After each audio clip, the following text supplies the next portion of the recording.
Hey listeners, it's Tim. Can I just grab a quick minute before the show starts? As you've probably heard, Top Music Live, our dynamic 2-day in-person conference for music teachers, is being held in Sydney during the Term 2 Australian school holidays over the 15th and 16th of April 2026. Our presenters have now been announced: Dr. Anita Collins, yours truly, Elisa Milne, Samantha Coates, Rebecca Stewart, Mark Matthews, Paul Myatt, Amber Hammond.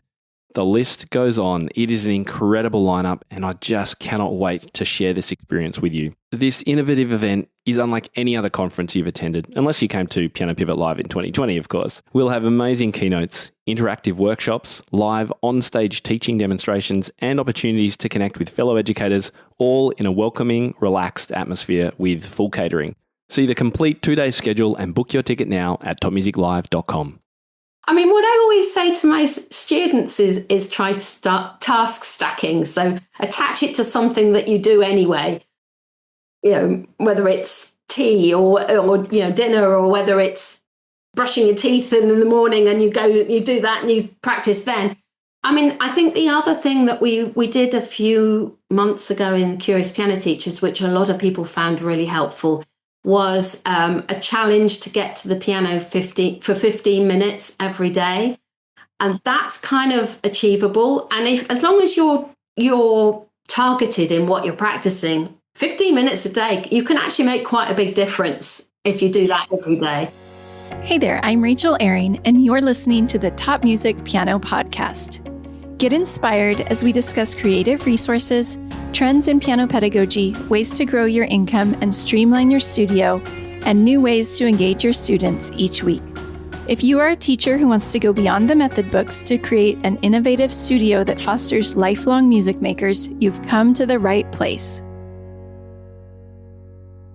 Hello there, piano teachers. I am so happy that you are joining me for this episode, and I think you are going to glean a lot from this interview. Today, I'm talking with Anastasia Cunningham, who is a piano teacher in the UK, who has had her own journey with overcoming performance anxiety, and she is going to share that with us on this episode. Anastasia Cunningham is a UK-based piano teacher who has been teaching from her home studio in Hampshire since 2015. Her professional background began far from the music room, with earlier careers in analytical chemistry, training and management, making her return to music less linear but deeply intentional. Musical throughout childhood, Anastasia rediscovered her love of music as an adult after encountering the Kodály approach through her daughter's classes. What started as a parent's curiosity grew into a 12-year commitment to a local Kodály music school, where she became senior teacher and mentored and trained many new members of the teaching team. During this time, she also challenged herself to complete her grade 8 piano exam before eventually transitioning into piano teaching. Yet alongside her teaching journey ran a quieter personal battle with performance anxiety.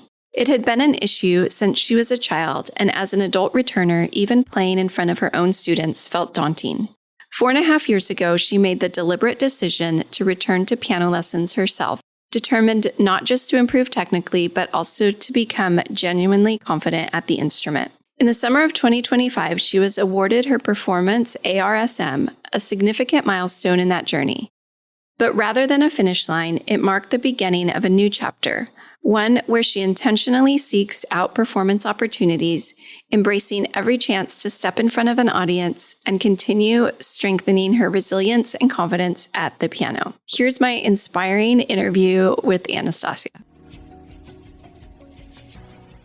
Hi, Anastasia. Welcome to the show. I'm really excited to get to know you a little bit today. Could you start by introducing yourself and tell us what you do? Yeah, hi. So I'm a piano teacher I work from my home studio based in Hampshire in the UK. It's about 35 miles from London. So I just do private piano teaching at home. Great. I love that I get to meet piano teachers all around the world. So it's so fun that we can connect here on Zoom, and I can't wait to hear about your piano teaching and performing journey. So first of all, could you take us back to when you first became a piano teacher? What was that journey like? How did you become a piano teacher?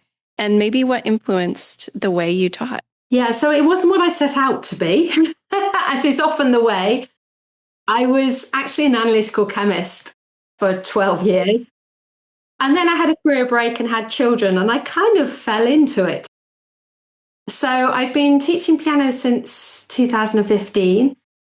But before that, my younger daughter, we joined a Kodály music school that's based locally to us when she was 2. And I enrolled her. And obviously, I just went along as a mum. And I'd never come across Kodály before that. And it just blew my mind. And I loved how everything was so connected. And it just kind of it was like light bulbs going off. And then a few years later, when she was about to start school, I joined the team, trained through the Kodály school. I was there for 12 years in total, ending up being the senior teacher there and training many others. And in the last few years I was there, I thought, actually, no, I really want to go back into piano seriously. So I picked my piano back up, well, not literally, but you know what I mean. Started getting back into piano, put myself through my grade 8, which I'd kind of never quite got round to earlier on. And did both for a few years and then moved into teaching piano. So, yeah. Wow, what a fun journey. So I assume that the Kodály training informs how you're still teaching today. Is that true? Yeah, I mean, I couldn't teach any other way, having seen how connected and how straightforward it made everything. I mean, although I've played piano since I was 6, and I did all the exams as is very much the way that it's often done over in the UK, I never passed any of my oral side of things, and sight reading was always a bit of a mystery to me, and I got by on my pieces. Perhaps a little less on my scales because I didn't really put in the practice needed for those. So that was kind of me. And then suddenly being introduced to Kodály as an adult, I could see how it made sense.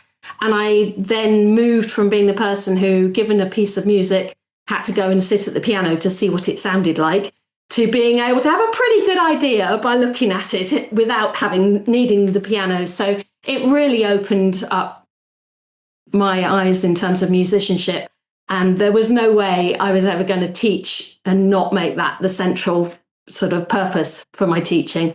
Wow. Okay. So we could do a whole episode about all of that and about Kodály, but I actually want to talk more today about performing and performance anxiety. You had mentioned to me in one of our communications that you used to be really nervous to perform in front of your students when you first started teaching.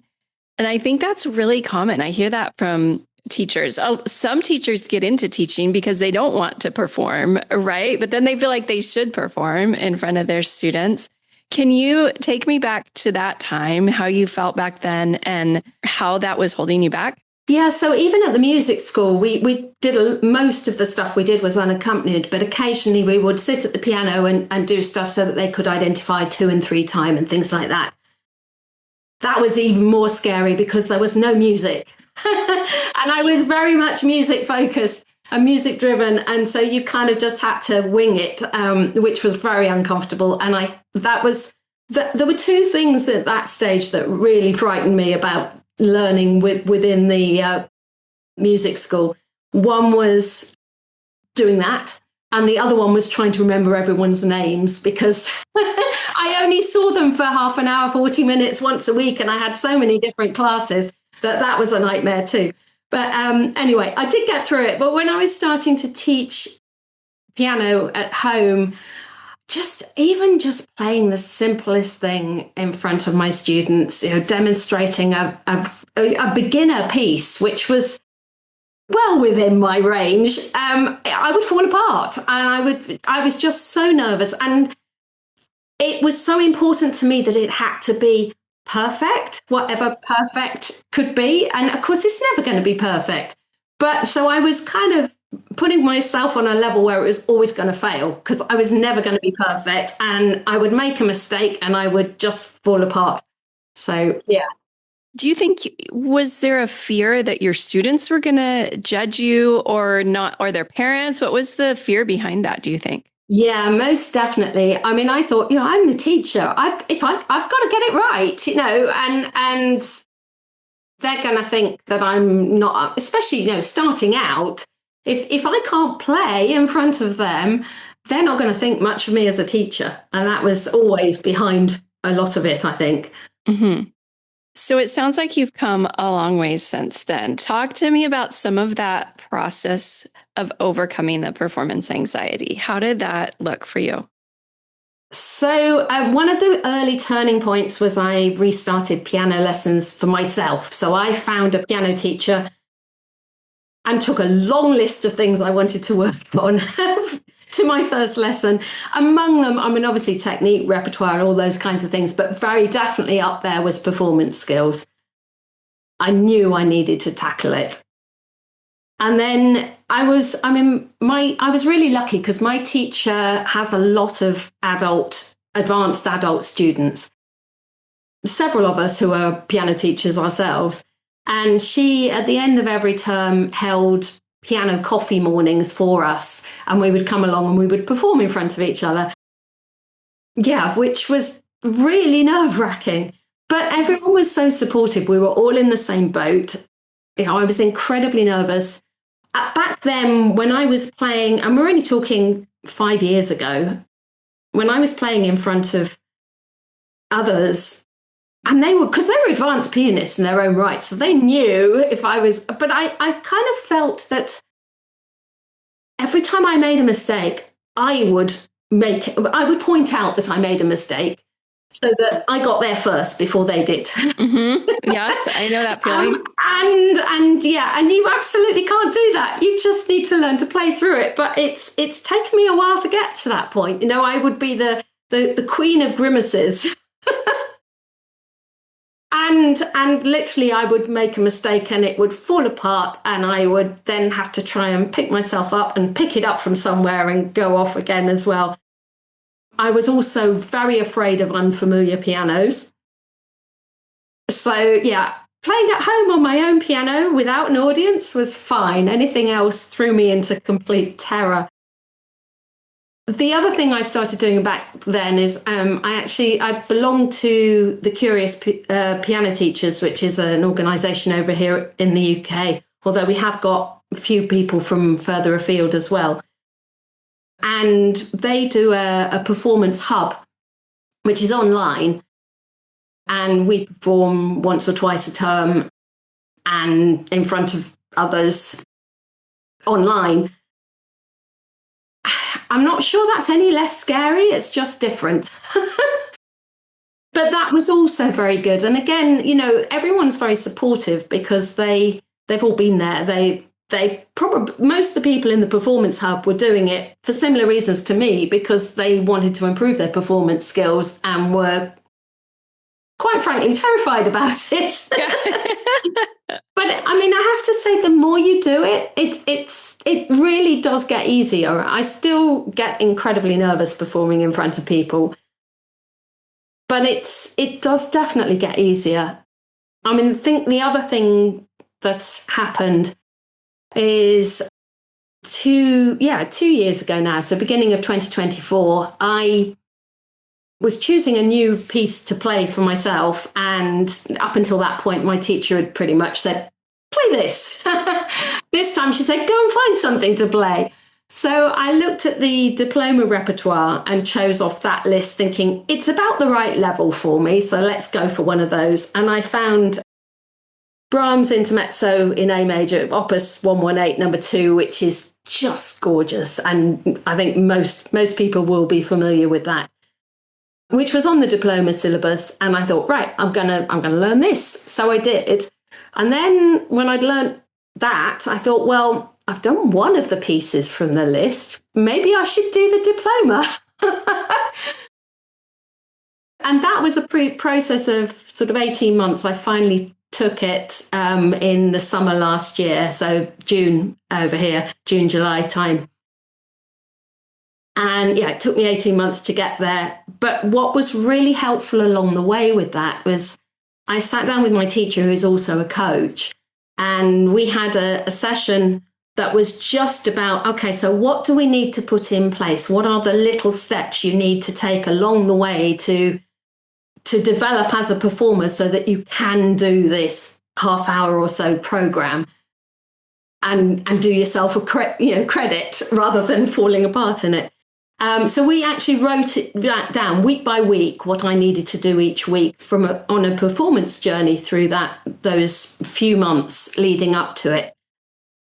And that was so helpful. It really was. And I now do that with students who have performances coming up.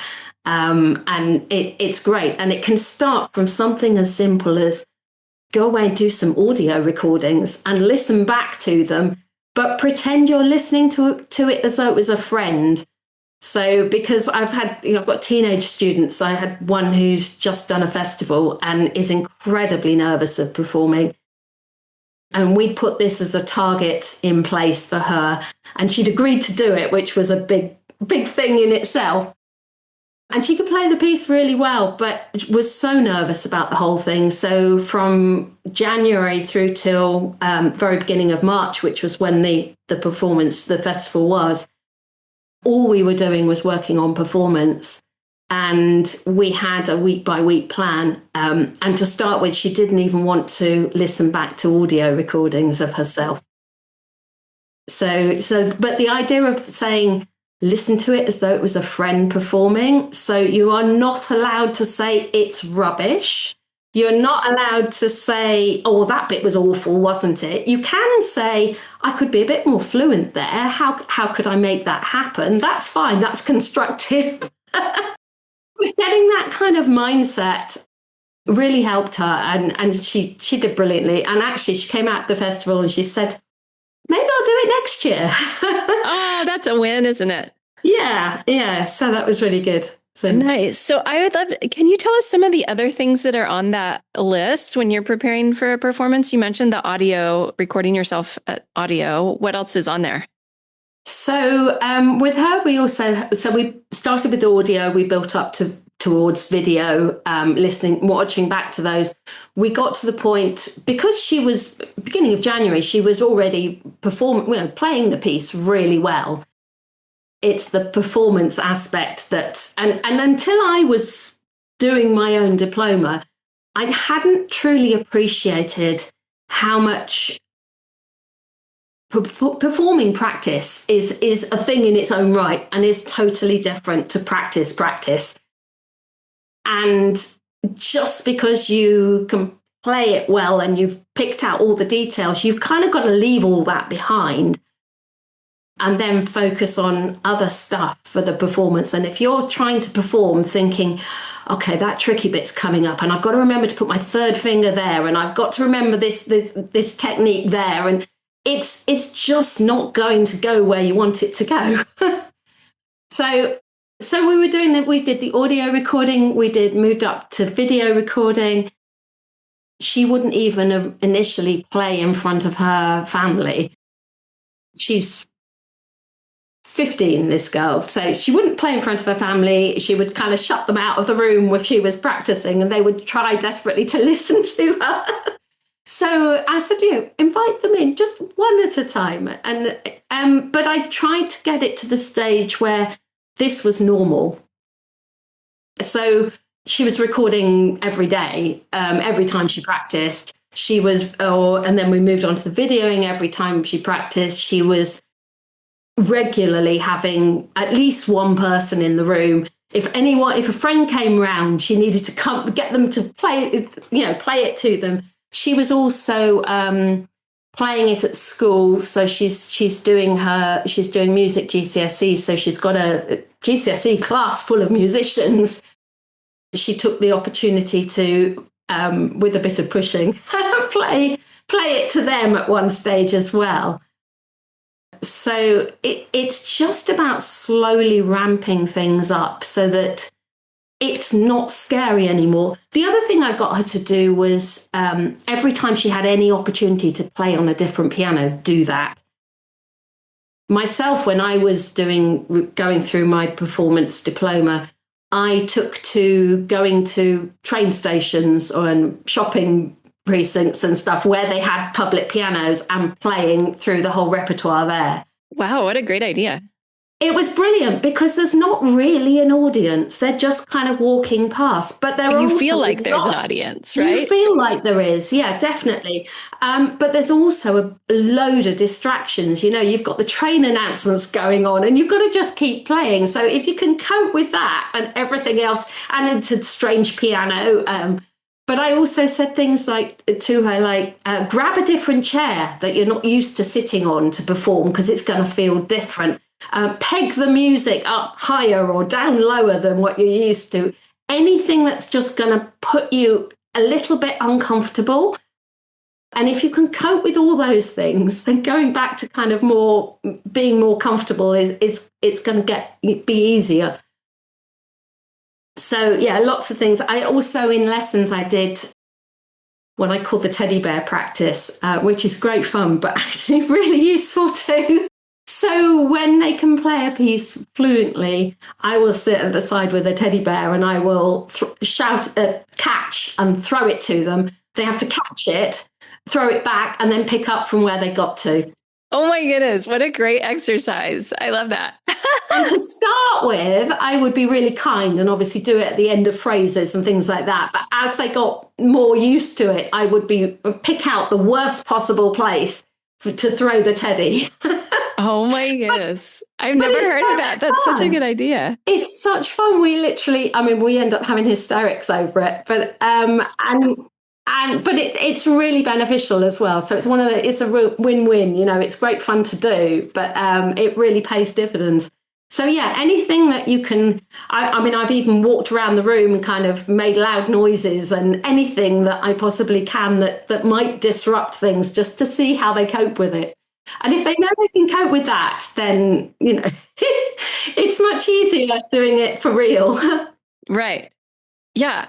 I love that you're so intentional about this. I think a lot of times I just tell my students, like, you need to play it for people or you need to practice performing, like kind of generic. But these are such specific examples of how we can help our students get through this. I would love for you to talk a little bit about the mindset piece of it and what is going through your head if you're not thinking, oh, I need to put my third finger there coming up. How have you trained your mind and what are you thinking about and what are you telling your students to think about when they're performing? Yeah, so I try to think, and I don't always succeed, but I'm trying to think about what am I trying to say here? What do I want the audience to feel? How does this make me feel? What's the story behind the music I'm playing? And it stops being about what you're actually doing and starts being about how you're communicating, I suppose. It's interesting because I don't know if you've come across the Bulletproof musician who's... Yes. Yeah, he actually just did a spotlight session for Top Music with Tim a couple of weeks ago. Yeah, he's great. Fantastic. It's a lot the kind of stuff that he says. And it's really interesting because I play tennis and I'm quite keen on my tennis. I had tennis coaching yesterday and I was playing, we were focusing on all the usual things to do with stroke and how to hit the ball and all of those kinds of the intrinsic details about how to do it. And I just found myself kind of getting lower and lower and thinking, oh, I was too close to that. Oh, I didn't follow that stroke through this, and beating myself up about it. And then he put a piece of tape across the net, high above the net, and said, right, you've got to hit everything over this tape. And everything improved because I wasn't thinking about what I was doing. I was thinking about where the ball was going. And it's kind of this, and I was on the tennis court and I was thinking, this is so like piano. And it's not about what you're actually doing, because by the time you get to performing, it should just happen. You know what you're doing. It's about letting go. And it's about letting the music fly, letting it breathe, letting it have a life of its own. And what you're saying with the music and the fact that you're sharing it. And that's the other thing. It's People are not there to listen to judge. That's not what they're going for. They're there to enjoy the music. And if you're enjoying the music, you just want to enjoy it with them. And it's that flip of mindset. It's not about getting it right. It's about communicating. It's about saying what you want to say, saying what you feel inside. And that's the difference. Yeah, that's exactly what I teach my students too. And when we have our recitals, I try and remind them, like, these people are here because they want to support you. They want to hear your beautiful music. We're all on the same team. You're just here to share your music with them. I think that's really important for kids to get that in their heads early. You mentioned being really nervous to play in front of your students. What does that look like today? How is it different than back when you were so nervous to play in front of them or demonstrate even in front of your students? I think one thing that my teacher said when I first started going back to lessons was really powerful in that. And then she said, actually, it doesn't matter if you play all the wrong notes when you're playing their pieces, because what you're trying to demonstrate might be the quality of sound, or it might be a specific technique. And the notes don't matter for that. That will come across anyway. And that's really freeing. And it's actually right. There have been plenty of times where I've played all the wrong notes, but they understand exactly what I'm getting at because I'm showing them the technique that they need or whatever it happens to be. And I will just say to them, you know this piece much better than I do. You've been practicing it and I haven't. So ignore the wrong notes. And it's fine. And they don't judge because they're learning what I want them to learn. And it works really well. So just don't get too hung up on getting it right, because it actually doesn't matter to convey what you want to convey.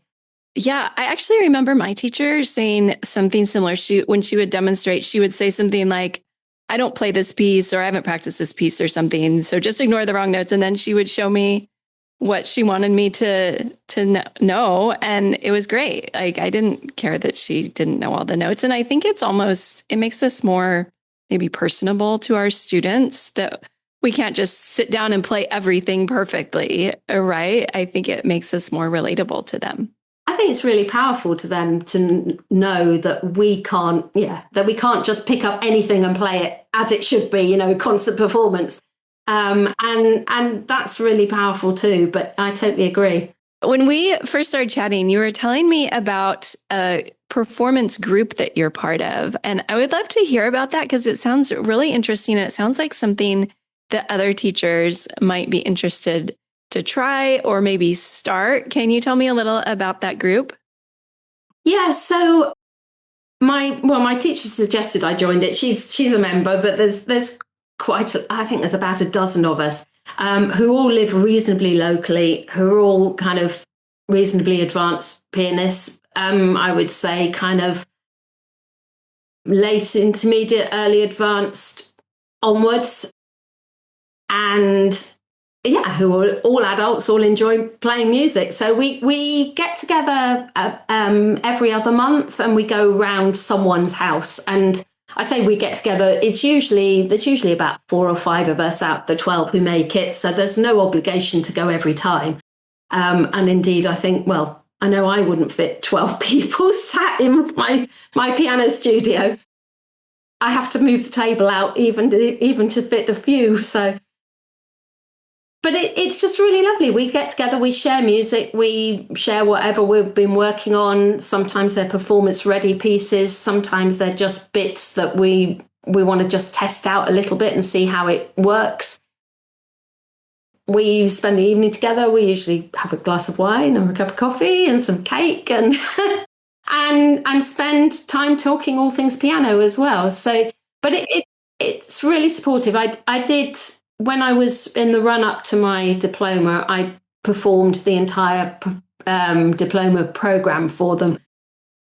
And actually, they were the first people that I did do that to. And yeah, I mean, it didn't go as I would have wanted it to, but they love, because we all understand what it's like and we're not there to judge, and we're And some of them are extremely talented pianists, far, far better performers than could ever dream to be. But it's just a supportive, friendly environment. Yeah. And it would work equally well on Zoom. I mean, the Curious Piano Teachers Hub that I work with, that I'm also a member with, we do that sort of thing, but on Zoom a few times, once or twice a term. So maybe up to about 6 times a year. So yeah, that would work just as well. And equally, it would work if it didn't have to just be pianists. That's true. It could be other instruments. Yeah. I would imagine that it really helps with your motivation too. I think sometimes as adults, we think, oh, I'm going to learn this piece. And then, life gets in the way. And suddenly 3 months has gone by and you haven't practiced it. Have you found that it helps to have a place that you're going to perform to help motivate you to practice? I think I'm fairly motivated anyway, but it's just me. Others, I think it's because I've got this long list of stuff that I want to do, and and also I suppose I'm lucky that I have the coffee mornings that my piano teacher does, which is typically once a term. So I've got various different avenues of playing these things. And having been fairly fresh off the back of my diploma when I got used to doing, anything up to a couple of hours or so as practice daily, I'm not doing anything like that much now, I have to admit, but I am still in the habit of practicing pretty much every day. And I'm just I'm actually loving the freedom of not working towards the diploma. Yeah, I bet. But I think, it does. I mean, having a target certainly can be a really strong motivator. Mm-hmm. Do you have any tips for creating that daily habit of practice? Because I think a lot of us would like to strive for that, and it just doesn't happen. I mean, what I always say to my students is try to start task stacking. So attach it to something that you do anyway, whether it's tea or dinner, or whether it's brushing your teeth in the morning and you do that and you practice then. I mean, I think the other thing that we did a few months ago in Curious Piano Teachers, which a lot of people found really helpful, was a challenge to get to the piano for 15 minutes every day. And that's kind of achievable. And as long as you're targeted in what you're practicing, 15 minutes a day, you can actually make quite a big difference if you do that every day. And the other thing is, even if you're really busy, you can probably find 15 minutes. And very often, if you've found 15 minutes, once you've actually got to the piano, before you know it, it's an hour or it's gone. It's often the getting there in the first place that's tricky. Yeah, it's just like working out. If I can get my clothes on and get out the door, I'm fine. It's the getting there to the gym or outside or whatever that's the problem. Same thing, getting to the piano is. But just aim for 15 minutes a day, and and maybe even, I mean, it sounds quite childish, but it works. Maybe even give yourself a reward, so that if you've done it 15 minutes every day at the end of a week, you're going to go and do whatever it is, so that you've got that extra kind of motivator, at least to get going to start with, or buddy up with someone. That's another thing that works really well as well, because you instantly become more accountable, Find another piano teacher friend nearby, or even just another pianist nearby, or instrumentalist, and say, right, we're both going to agree to this. Yeah, I like that. It's all the same stuff we try and teach our students, right? But we have to apply it to ourselves. It's surprising how hard that is. So often that things that the same happens with me. I go to my teacher for my lesson and she'll say, oh, have you thought of this? And I say, no, I haven't. But that's exactly what I'd say to my students. Yeah. So talk to me just a little more about this group. If somebody wanted to start their own little performance group, or I don't know if you even call it a performance group, but what do you think are some of the components that make it successful? So I think it needs, I mean, whether or not you need to actually set up like a charter or something, I don't know. I guess it depends on the personalities within the group. But if people are going to say, oh, well, that wasn't very good, it's got to be non-judgmental and it's got to be supportive. And somehow you've got to have that inbuilt. I mean, this piano group already existed when I joined it. So I have no idea if they actually thought of that or if it's just evolved into that type of group. But yeah, it needs to be that kind of supportive, nurturing environment. Otherwise, I mean, you don't want to go and play at somewhere where you're going to be beaten up about it, do you? Nope, we do not. But I think it needs to be fun. So, I mean, one of the really nice things is you get to hear so much repertoire that you might never have heard before. I mean, my preferred style is very different to a lot of the other people that in the group. So I sit there thinking, oh, I've never heard that before. Maybe I'll go. And also we have some of them quite often do duets, which is also really fun. So that's quite nice too. And just making the evening fun by, the glass of wine or the piece of cake or whatever is also helps too. There's something else that they tend to do, although I've never made the one at Christmas, but the one at Christmas, they often have, come along, bring any instrument. So if you play something else, bring that too. And they open it up and make it kind of more of a almost like a party, I suppose. But yeah, it needs to be fun. It needs to be like everyone is equal, even whether you're, intermediate, late intermediate, or whether you're capable of playing to a whole, arena or a stage with a whole load of people. It's no one is better or worse. Everyone has something valid to bring. Yeah, I love that. I think that's such it's a good framework, I think, for teachers if they're thinking about doing something like this. And I think, you could just start with one time and see like the response and see how it goes. And most likely people are going to love it and want to do it again. It doesn't have to be something formal that you're going to do every other month or whatever to start with, right? Is there anything else you would like to share about performing, performance anxiety, maybe something that you want listeners to take away from this episode? So, I mean, I think I'm still learning. I'm still on that journey. We all are. I'm pleased with where I've come from. I think that's the other thing. Be kind to yourself, but do reflect. I'm not a natural reflector. I don't tend to look backwards, and I think it's a good thing to try and do because, and again, it's something I say to my students who think they're stuck on this piece and they haven't got anywhere. And I said, well, look at let's just look back. What were we doing 6 months ago?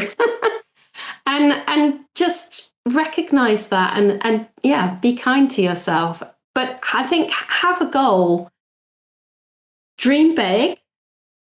Have a goal, but then put something in place. It's not going to happen if you don't break it down into achievable steps along the way. Mm-hmm. Yeah, I think that's the big takeaway for me from this episode is breaking it into those manageable pieces and having a plan that you can follow. I think that's so good. Anastasia, I have loved this episode. I loved hearing from you and learning from you. If listeners want to learn more about you or have any questions maybe that have come up as they've listened, where could they find you? So I'm on Facebook and Instagram, and it's just Piano with Anastasia. So you can find me on either of those. Okay, great. Well, thank you so much. I really enjoyed getting to know you and hearing about your performance journey. So thank you for being here. Thank you, Rachel. It's nice to meet you.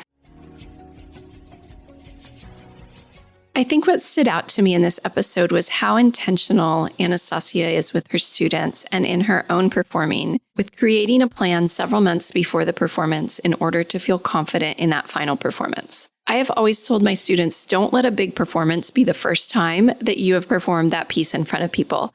But she takes it so much farther by creating a performance plan that takes the students step by step From making an audio recording to a video recording to playing for one family member to playing for more family members.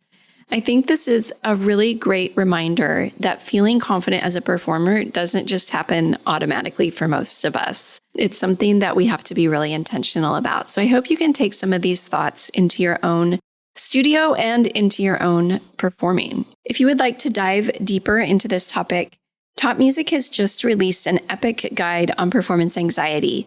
And you can find it at topmusic.co/a-guide. So be sure to check that out. Next week on the podcast, Kay Lowry will be joining me to talk about ensemble playing from the very first lesson. So you won't want to miss that one.